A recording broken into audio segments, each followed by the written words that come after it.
ایک زمانے کی بات ہے، عرب کے ایک قبیلے میں ایک دانا اور دولت مند شیخ رہتا تھا۔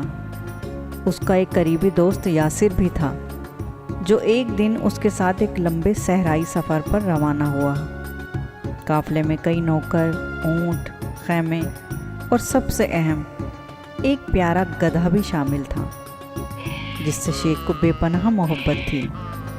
یاسر کے پاس سونے کے کچھ سکے تھے جنہیں وہ روزانہ گن کر دیکھتا۔ سب کچھ معمول کے مطابق چل رہا تھا، مگر جب 20واں دن آیا، یاسر کی آنکھوں میں آنسو آ گئے۔ تھیلا تو موجود تھا، لیکن سکے غائب۔ وہ بدحواس ہو کر شیخ کے پاس آیا۔ شیخ نے نرمی سے کہا، فکر نہ کرو، تمہارے سکے ضرور ملیں گے۔ شام کو شیخ نے تمام نوکروں کو بلا کر سونے کے سکوں کے بارے میں پوچھا، مگر سب نے انجان بننے کی قسم کھا لی۔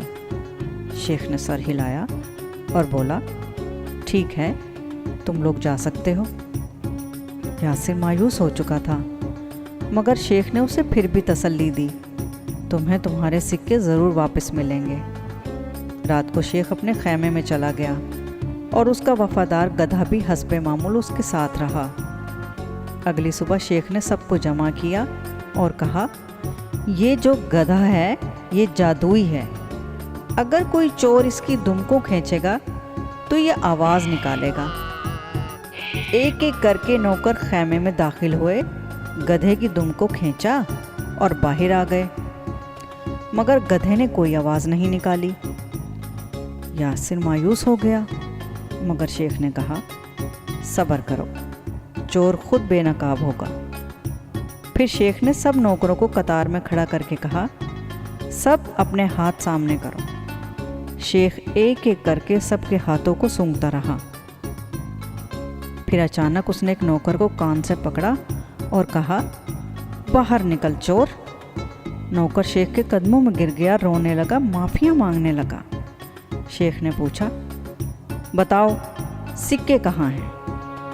نوکر نے جھاڑیوں سے سونے کے سارے سکے نکال کر یاسر کے حوالے کر دیے۔ یاسر خوش تو بہت ہوا، مگر حیران بھی ہوا۔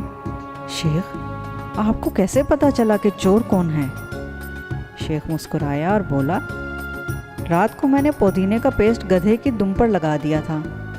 سب نے دم کو کھینچا تو ان کے ہاتھوں پر خوشبو لگ گئی، لیکن چور، وہ ڈر کے مارے دم کو چھوئے بغیر ہی واپس آ گیا۔ میں نے سب کے ہاتھ سونگھے، چور کے ہاتھ سے خوشبو ہی نہیں آ رہی تھی، اور یہی اس کی پہچان بنی۔ یہ راز کسی کو مت بتانا، ورنہ اگلی بار چور بھی ہوشیار ہو جائے گا۔